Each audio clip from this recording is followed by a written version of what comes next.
الحمد لله رب العالمين والصلاة والسلام على رسوله الكريم أما بعد أعوذ بالله من الشيطان الرجيم بسم الله الرحمن الرحيم ومن أظلم ممن منع مساجد الله أن يذكر فيها اسمه وسعى في خرابها أولئك ما كان لهم أن يدخلوها إلا خائفين لهم في الدنيا خزي ولهم في الآخرة عذاب عظيم إلى آخر الآيات. صدق الله العلي العظيم وصدق رسوله النبي الكريم ونحن على ذلك من الشاهدين والشاكرين. اللهم صل على محمد النبي الأمي في أول وأوسط وآخر كلامنا. رب اشرح لي صدري ويسر لي أمري واحلل عقدة من لساني يفقهوا قولي. رب زدني علما.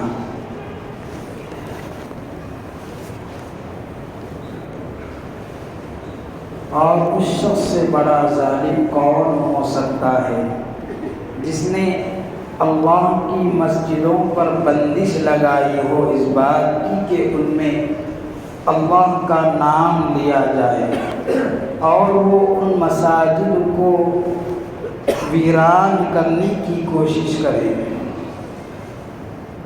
ان لوگوں کو کوئی حق نہیں ہے کہ وہ مساجد میں داخل ہو مگر ڈرتے ہوئے.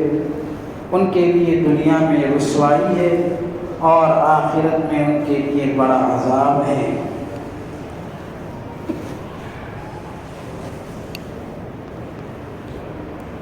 اس آیت میں اللہ رب العزت یہود اور نصارہ اور ان کے ساتھ مشرکین ان تینوں گروہوں کی ایک برائی کو بیان کرتے ہیں جو کہ اس سے پہلے ان لوگوں کا دعویٰ تھا. یہود اور نصارہ یہ کہتے تھے کہ ہم ہی لوگ جنت میں داخل ہوں گے. اس سے پہلے کی آیت میں ان کا یہ دعویٰ تھا کہ یہود کہتے تھے کہ جو یہودی نہیں ہے وہ جنت میں داخل نہیں ہو سکتا, صرف ہم ہی لوگ جنت میں داخل ہوں گے. اسی طریقے سے نصارہ کا بھی یہی دعویٰ تھا کہ ہم ہی لوگ جنت میں داخل ہوں گے.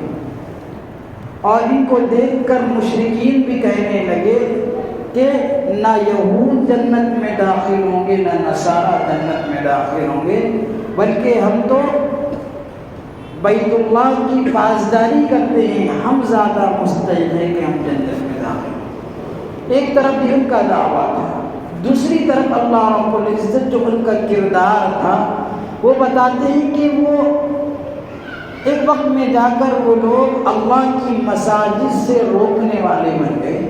اللہ کی مسجدوں کو ڈھانے والوں میں ان کا شمار ہو گیا. چونکہ ابرہہ نامی ایک شخص جو عیسائی مذہب سے تعلق رکھتا تھا, اس کا خود بھی کہنا تھا کہ میں عیسائی ہوں اور حضرت عیسیٰ علیہ السلام کی شریعت کی پیروی کرتا ہوں. اس نے بیت اللہ کو ڈھانے کی کوشش کی تھی, لیکن اللہ نے اس کا جواب دیا. سورہ فیل میں اس کا تذکرہ موجود ہے. اور اسی طریقے سے مشرکین نے مسلمانوں کو مسجد حرام میں نماز پڑھنے سے روکا اور دعویٰ کر رہے ہیں جنتی ہونے کا. اللہ رب العزت بتا رہے ان کا کردار. ایک طرف تو ان کا یہ دعویٰ, لیکن دوسری طرف مسلمانوں کو اللہ کی مساجد سے روک رہے ہیں کہ اس میں اللہ کا ذکر کیا جائے, اس بات سے روک رہے ہیں. اور اسی طریقے سے یہود بھی یہ بیت اللہ کے تقدس کا انکار کر کے مسلمانوں کو عملاً روکتے تھے. ان کو یہی بات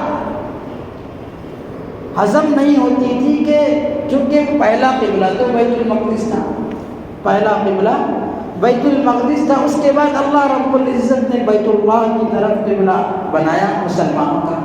تو کہتے تھے کہ یہ قبلہ کیوں بدلا گیا ہے, لہذا وہ بیت اللہ کے تقدس اور اس کے احترام کو پامال کرتے تھے اور عملی طور پر مسلمانوں کو اس سے روکتے تھے. تو ان تینوں کا کردار اللہ رب العزت نے بتایا کہ جنتی ہونے کا دعویٰ کرتے ہیں لیکن اس سے بڑا ظالم کون ہو سکتا ہے جو لوگوں کو اللہ کی مسجدوں سے روکے، جو لوگوں کو اللہ کی مسجدوں سے روکے کہ اس میں اللہ کا ذکر کیا جائے، اور وہ مسجدوں کو ڈھانے کی کوشش میں لگا رہے ہیں، مسجدوں کو ویران کرنے کی کوشش میں لگا رہے ہیں۔ ان لوگوں کے بارے میں اللہ رب العزت فرماتے ہیں کہ انہیں یہ حق نہیں ہے کہ وہ مسجدوں میں داخل ہوں مگر ڈرتے ہوئے، یعنی ان کو کرنا یہ چاہیے تھا کہ جب بھی وہ اللہ کی مسجدوں میں، اللہ کی عبادت گاہوں میں داخل ہوں تو اللہ کا پاس و لحاظ ان کے دل میں ہو، خشوع اور خضوع ان کے دل میں ہو، اللہ کا خوف ان کے دل میں ہو، کرنا یہ چاہیے تھا۔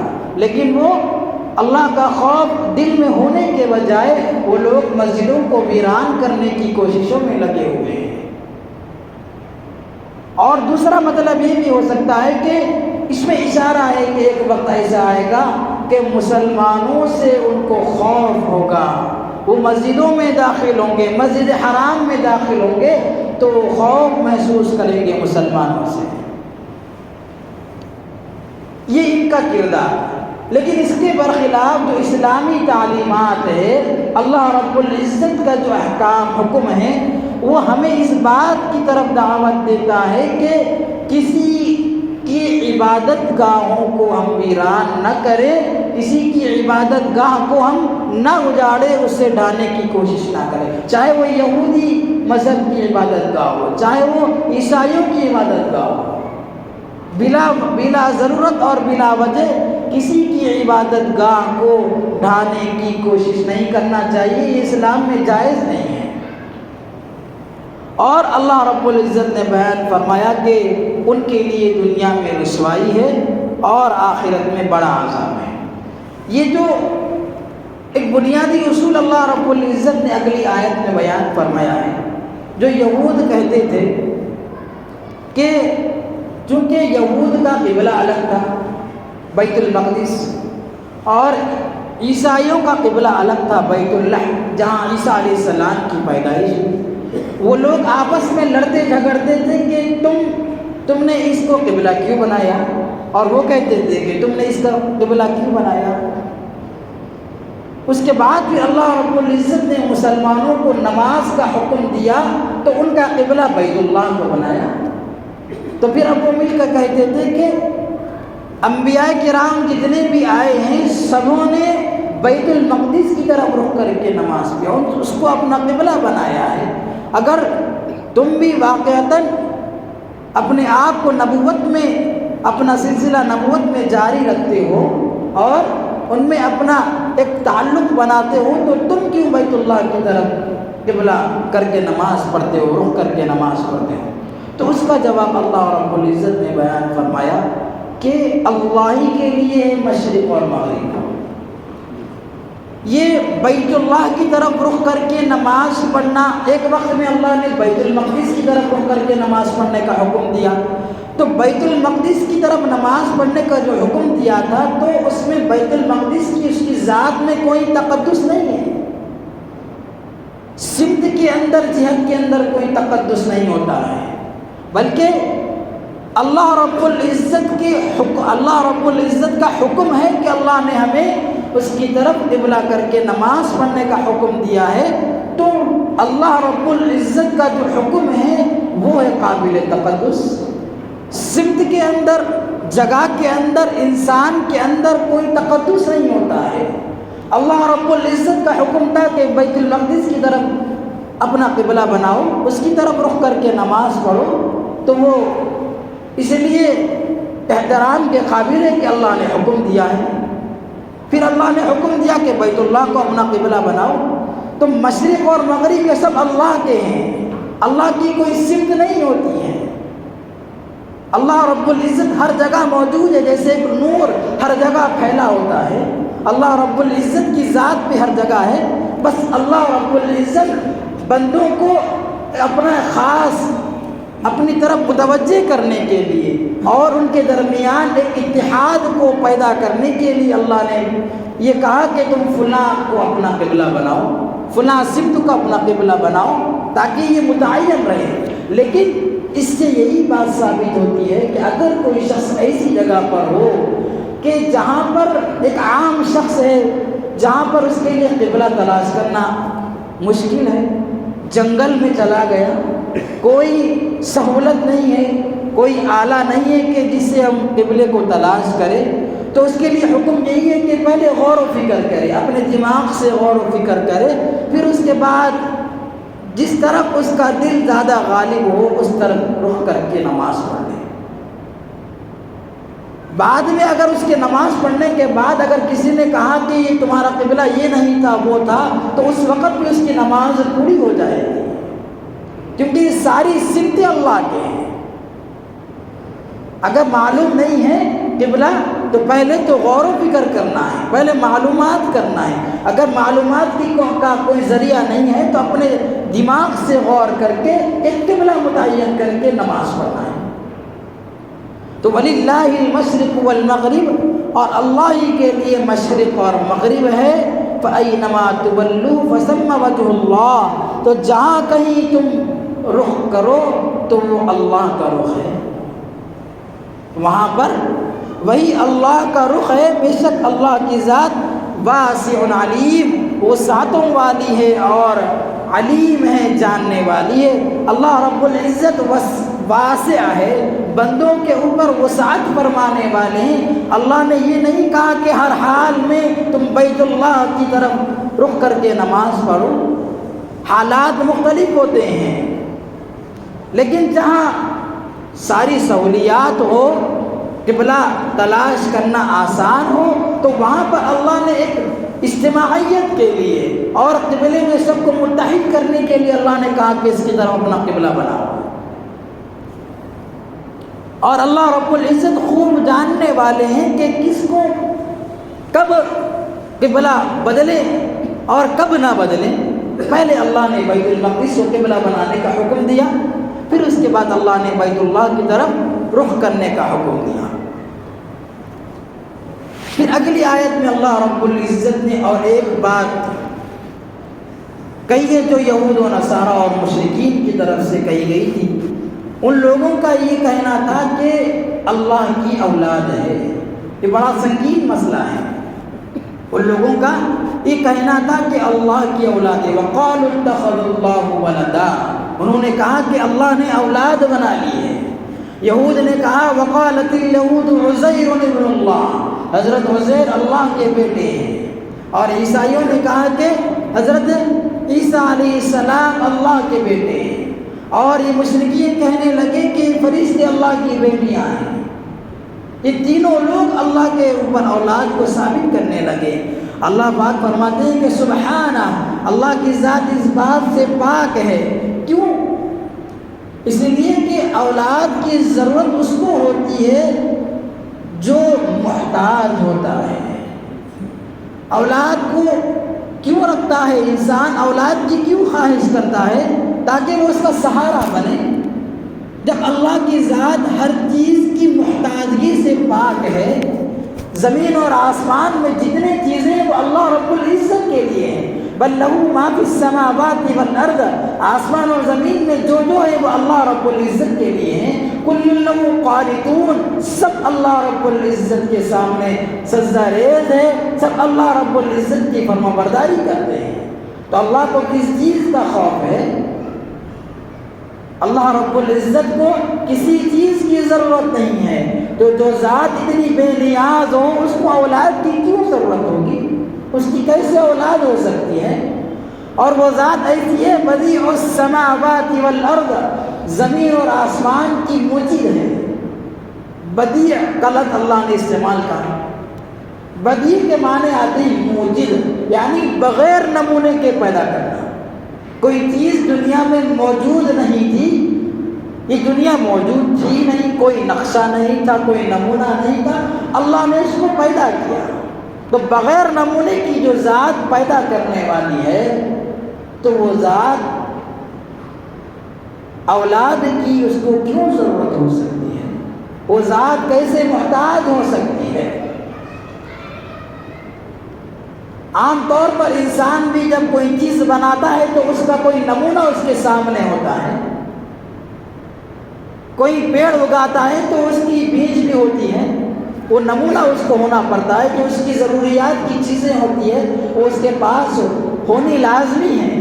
لیکن اللہ رب العزت وہ ذات ہے جو اس ساری کائنات کو بغیر نمونے کے پیدا کرنے والے ہیں۔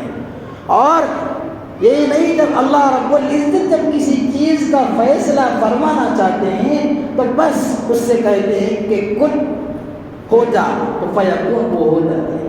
یہ اس لفظ کا کہنے کی بھی ضرورت نہیں، یہ بتانے کے لیے استعمال کیا گیا کہ اللہ رب العزت جب کسی چیز کا فیصلہ فرماتے ہیں تو اللہ رب العزت کو بس ارادہ کرنے کی بھی ضرورت نہیں ہوتی ہے، وہ چیز وجود میں آ جاتی ہے۔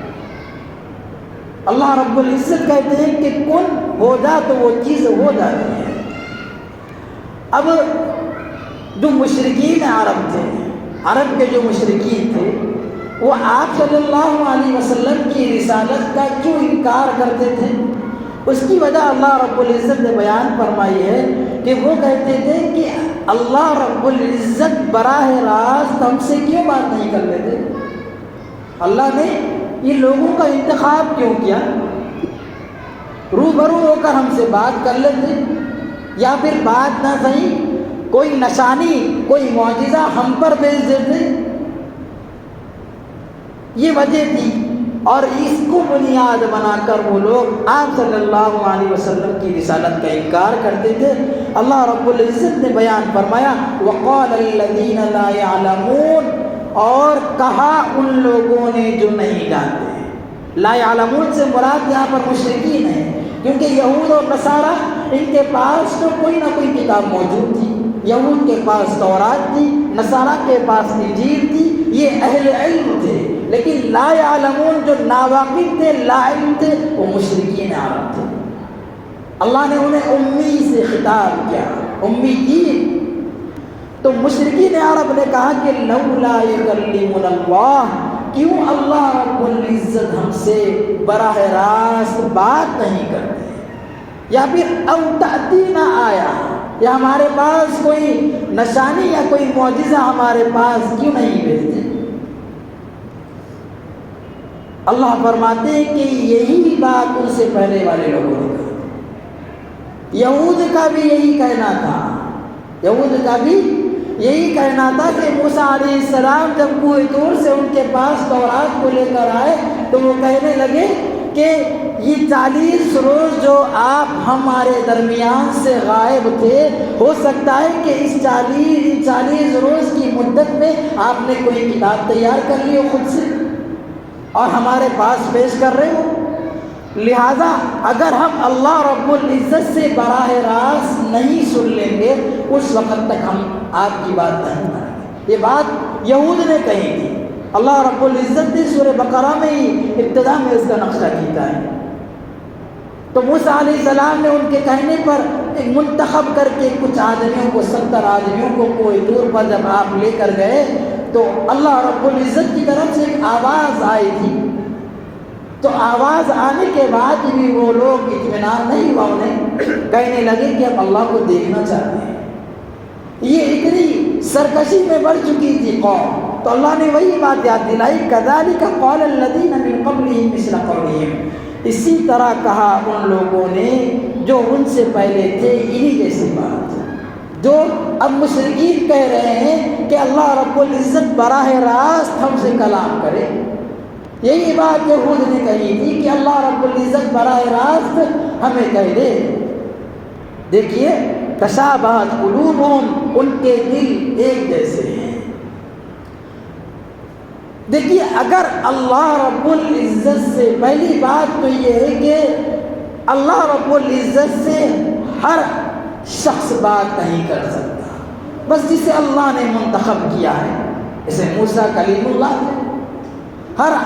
ہر شخص، ہر آدمی اللہ رب العزت سے کلام نہیں کر سکتا۔ اور دوسری بات یہ کہ اگر اللہ رب العزت ہر ایک سے کلام کرے اور کلام کر کے بتائے تو پھر یہ کیا کمال ہوا؟ یہ تو پھر ایمان لانا ہوا، دیکھ کر ایمان لانا ہوا، ایمان بالمشاہدہ ہوا۔ جبکہ معتبر کیا ہے؟ ایمان بالغیب معتبر ہے کہ بن دیکھے ایمان لانا ہے، جنت اور دوزخ کو ہم نے دیکھا نہیں ہے، پھر بھی ایمان لانا ہے، دیکھ کر ایمان لانا یہ معتبر نہیں ہے۔ قد بینا الآیات لقوم یوقنون، اللہ فرماتے ہیں کہ جن کے پاس یقین ہوتا ہے، تو یقین رکھنے والی قوم کے لیے ہم نے نشانیاں بھیجی ہیں۔ اب آخر میں اللہ رب العزت آپ صلی اللہ علیہ وسلم کو تسلی دیتے ہیں، اِنَّا أَرْسَلْنَاكَ بِالْحَقِّ بَشِيرًا وَنَذِيرًا، اے نبی بے شک ہم نے آپ کو بھیجا ہے حق دے کر خوشخبری دینے والا اور ڈرانے والا۔ آپ کو حق بات پہنچانا ہے، آپ کو ایمان والوں کو بشارت دینا ہے اور اللہ کے عذاب سے ڈرانا ہے، آگاہ کرنا ہے، متنبہ کرنا ہے لوگ۔ اپنی تبلیغ کا کام آپ جاری رکھیے، اور ایک بات یاد رکھیے کہ جو لوگ اپنے ارادے سے جہنم کو اختیار کر رہے ہیں، اللہ نے انسان کو ایک ارادہ دیا ہے، اس ارادے کو اختیار کر کے یا تو وہ صحیح راہ پر چل سکتا ہے یا پھر جہنم کے راستے پر چل سکتا ہے۔ جو اپنا ارادہ اختیار کر کے جہنمی بن رہے ہیں، اے نبی وَلَا تُسْأَلُ عَنْ أَصْحَابِ الْجَحِيمِ، ایسے جہنمیوں کے بارے میں آپ سے کچھ سوال نہیں ہوگا کل قیامت کے دن کہ آپ نے ان کی طرف کیوں توجہ نہیں کی تھی، آپ وہ لوگ کیوں جہنم میں جا رہے ہیں، یہ آپ سے سوال نہیں ہوگا۔ آپ کا کام کرتے رہیے، انما علیک البلاغ، آپ کا کام حق بات پہنچانا ہے۔ اس کے بعد ایک بات اللہ رب العزت آخری آیت میں بیان فرماتے ہیں کہ آپ یہ مت سوچیے کہ وہ لوگ یہود بھی ایمان لا لیں، نصارہ بھی ایمان لا لیں۔ ایک بات یاد رکھیے، وَلَن تَرْضَىٰ عَنْكَ الْيَهُودُ وَلَا النَّصَارَىٰ، کہ آپ سے یہود اور نصارہ ہرگز راضی نہیں ہوں گے۔ آپ کتنے ہی ان کے لیے آپ کوششیں کر لیجئے، لیکن وہ ہر حال میں راضی ہونے والے نہیں۔ کیوں؟ وہ سب جانتے ہیں آپ کو، وہ جانتے ہیں اس طریقے سے جیسے وہ اپنی اولاد کو جانتے ہیں، یعرفونہ کما یعرفون ابناءہم۔ ایسا نہیں کہ آپ صلی اللہ علیہ وسلم کی ذات گرامی سے وہ لوگ ناواقف تھے اس لیے نہیں ایمان لاتے، ایسا نہیں، بلکہ یہود و نصارہ تو آپ کو بہت اچھی طریقے سے جانتے ہیں، لیکن وہ آپ پر ایمان نہیں لاتے ہیں اور آپ کی باتوں سے وہ راضی نہیں ہوتے ہیں، یہاں تک کہ آپ ان کے مذہب کی اتباع کریں، آپ ان کے مذہب کی پیروی نہ اختیار کر لیں، اس وقت تک وہ آپ سے راضی ہونے والے نہیں ہیں۔ اے نبی آپ کہہ دیجئے وَإِنَّ هُدَى اللَّهِ هُوَ الْهُدَىٰ، کہ ہدایت تو بس اللہ کی ہدایت ہے، ہدایت تو بس اللہ کی ہدایت ہے۔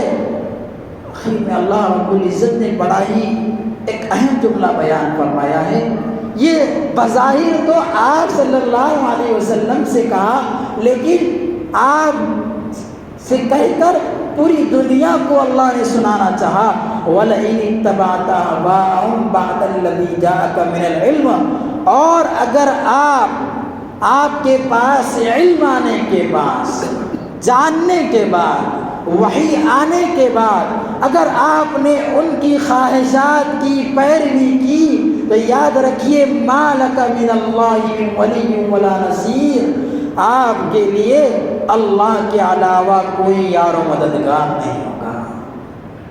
بظاہر تو یہ آپ صلی اللہ علیہ وسلم کو اللہ نے کہا کہ بفرض محال اے نبی صلی اللہ علیہ وسلم آپ سے تو یہ چیز ہونا ناممکن ہے، آپ کبھی اللہ کے خلاف کوئی بات پہنچانے والے نہیں تھے، لیکن اللہ نے کہا کہ بفرض محال اگر آپ بھی ان کی خواہشات کی پیروی کرنے لگ جائے اس صحیح راہ کو جاننے کے بعد بھی، تو یاد رکھیے آپ کا کوئی یار و مددگار نہیں ہوگا۔